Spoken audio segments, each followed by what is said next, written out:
সীমিত সংস্করণ, সংগৃহীত ও কিছুটা পরিবর্তিত। একজন যুবক তার বাবাকে জিজ্ঞাসা করল, বাবা, আপনারা আগে কিভাবে থাকতেন? টিভি নেই, কম্পিউটার নেই, মোবাইল ফোন নেই, কোনো ইন্টারনেট নেই, ওয়াইফাই নেই, অনলাইন শপিং নেই, শপিং মল নেই, মাল্টিপ্লেক্স নেই, শীতাতপ নিয়ন্ত্রিত যানবাহন নেই।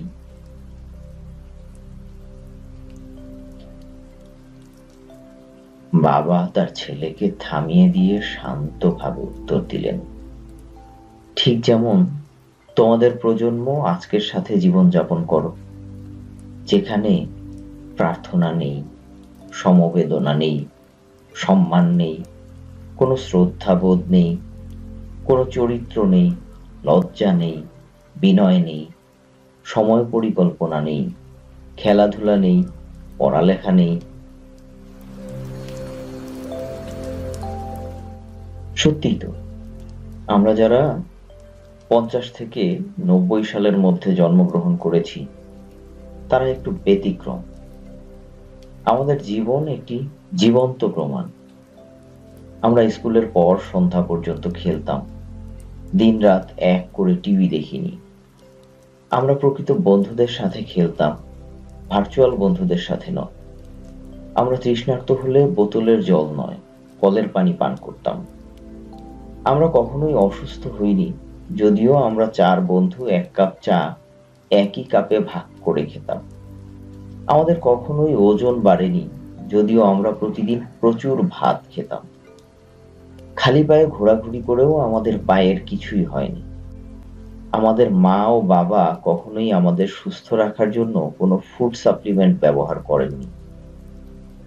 আমরা নিজেদের খেলনা নিজেরা তৈরি করতাম এবং সেগুলো দিয়ে খেলতাম।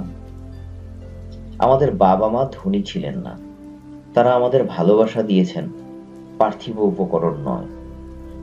আমাদের কখনোই cellphone, DVD, play station, Xbox, video game, ব্যক্তিগত কম্পিউটার, ইন্টারনেট চ্যাট ছিল না। তবে আমাদের প্রকৃত বন্ধু ছিল। আমরা আমাদের বন্ধুদের বাড়িতে বিনা আমন্ত্রণে চলে যেতাম এবং তাদের সীমিত খাবারে ভাগ বসাতাম। আমাদের সময়টা হয়তো সাদা কালো ছিল, কিন্তু আমাদের স্মৃতিগুলো এখনো রঙিন, ঝলমলে। আমরা একটি অনন্য এবং সবচেয়ে বোধগম্য প্রজন্ম, কারণ আমরাই শেষ প্রজন্ম যারা তাদের পিতামাতার কথা শুনেছি, আর প্রথম প্রজন্ম যারা তাদের সন্তানদের কথা শুনছি। আমরা একটি সীমিত সংস্করণ, যারা সিনেমার অতিথি চরিত্রের মতো হঠাৎ করে এসে চুপচাপ হারিয়ে যাচ্ছি। ধন্যবাদ সবাইকে সাথে থাকার জন্য।